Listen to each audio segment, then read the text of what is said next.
So this is video one of the review videos, and this video is going to be just the world after World War II.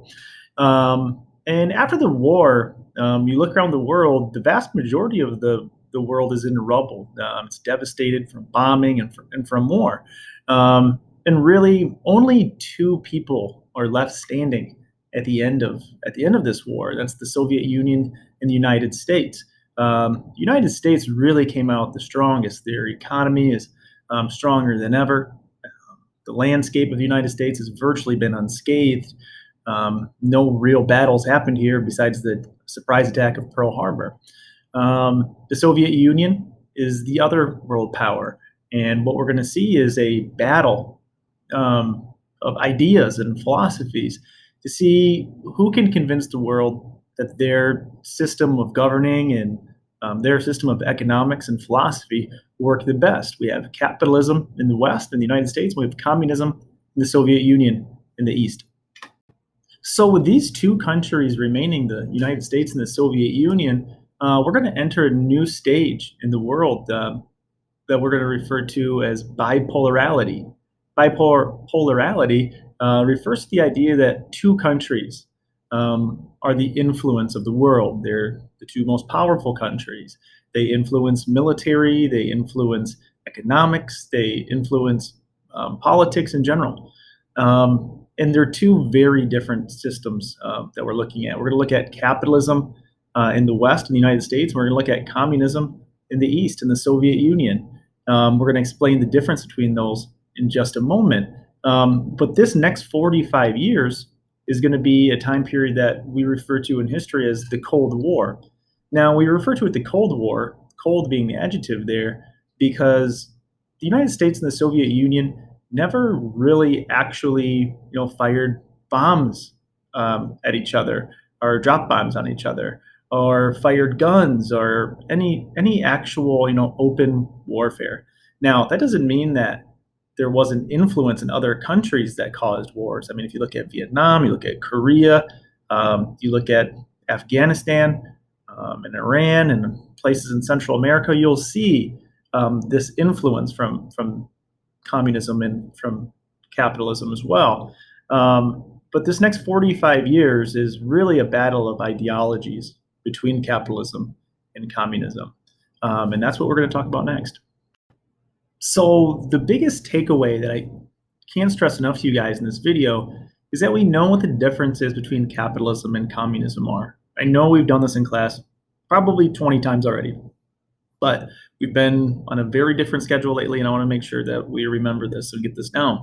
You can really easily define this on a test or a quiz to me, and I would get it. And how I would go about doing that is saying that in capitalism, the people, me and you, consumers, everyday people, control the factors of production. Okay, now if you don't remember the factors of production are, I'm going to have a little piece at the end of this video that's going to explain those things. Okay, and on the other hand, you have communism. In communism, the government controls the factors of production. Now, briefly, before I go into my more thorough explanation, the factors of production are four major things. Okay, they're natural resources, they're human resources, capital resources, and entrepreneurship. And right now, I'm going to explain what all of those are, and then we'll recap.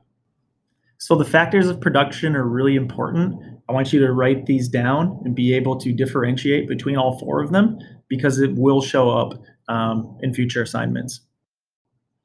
So the first component of the factors of production are natural resources. Now, natural resources are any type of resource that you'd get directly from the earth. This could be things like water, it could be livestock, it could be coal, it could be limestone or other minerals.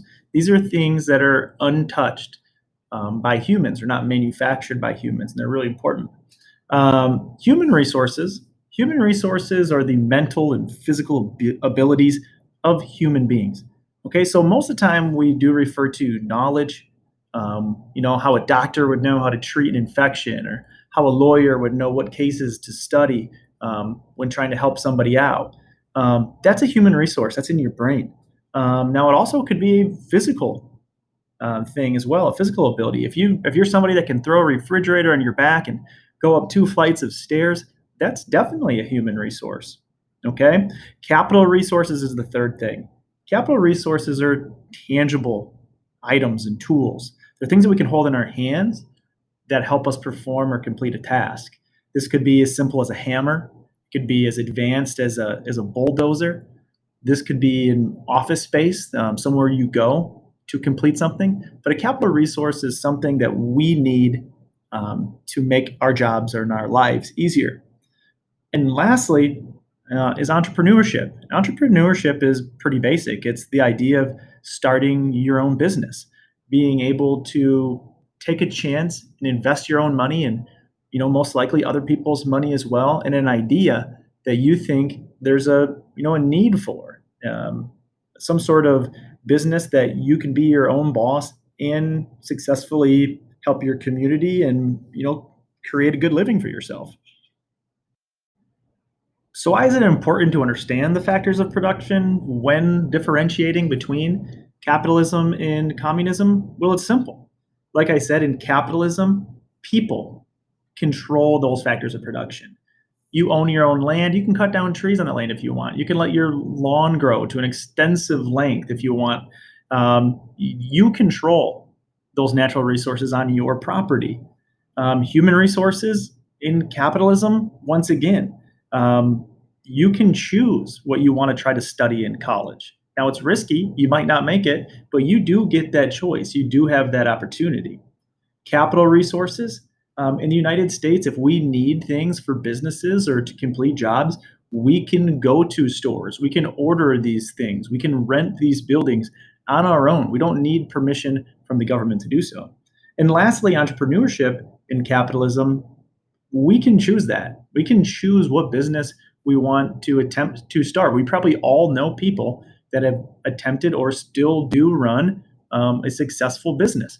And that's just something that you can't do in communism. So if we start back at the top and we go to natural resources with communism, you'll see that in communism, the government controls those natural resources. You might not be able to chop down, a tree that you think is a nuisance on your property without confirming with the government. When it comes to human resources, the government is going to regulate how many people go to college. The government's going to tell you what professions are needed and things along those lines. That goes for capital resources as well. The government will decide what types of resources you need to perform your task.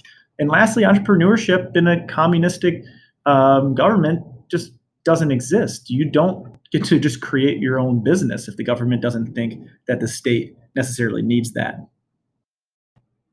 All right, guys, so just a quick recap. After World War II, the only two countries remaining, the only two superpowers left are the United States and the Soviet Union. This creates this idea of bipolarity, or the control of the world, really, by two countries, only two countries. In the United States and the Soviet Union are going to have a 45-year standoff that we'll refer to as the Cold War. We'll obviously dive into that in a little bit. But really the main idea is capitalism versus communism. Capitalism in the West in the United States, and communism in the East of the Soviet Union. They're both trying to influence the world on the way that government and philosophy and all that stuff should work.